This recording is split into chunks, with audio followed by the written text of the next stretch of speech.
Tuer un étudiant, c'est tuer toute une nation. Voilà ce que les élèves de cette école d'Al Obeid ont écrit au tableau après le meurtre de leurs camarades. Depuis, tous les établissements du pays sont fermés sur décision des autorités soudanaises. Lundi, une manifestation pour dénoncer la pénurie de pain et de carburant a tourné au drame. Des hommes lourdement armés ont ouvert le feu sur la foule. Parmi les protestataires, beaucoup d'élèves d'Adam Naweh, le directeur de la petite école d'Al Obeid.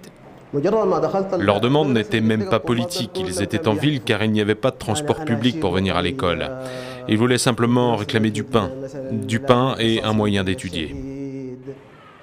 Depuis le massacre, que les habitants attribuent aux forces de réaction rapide de redoutables paramilitaires, un couvre-feu a été décrété. Lorsque je marche dans la rue, je vois les soldats et les barricades. On évite au maximum de sortir de la maison et surtout, on essaie de revenir en vie. On est déjà nerveux entre quatre murs, alors imaginez dehors. Ce jeudi, le Conseil militaire de transition est finalement sorti de son silence. Les responsables ont été identifiés et arrêtés. Ce sont des gardes qui surveillaient l'entrée d'une banque dans le marché d'Al Obeid. Ils seront poursuivis en justice.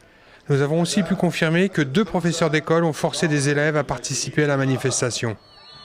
Pas sûr que cette déclaration apaise la gronde. Partout dans le pays, des manifestations ont été organisées depuis la mort des lycéens, comme ici à Khartoum. Depuis la chute de Omar el-Béchir, civils et militaires tentent de parvenir à un accord sur le partage équitable du pouvoir. Ils se sont pour l'instant accordés sur une période de transition de 3 ans avant la tenue d'élections, mais se déchirent toujours sur la composition d'un gouvernement.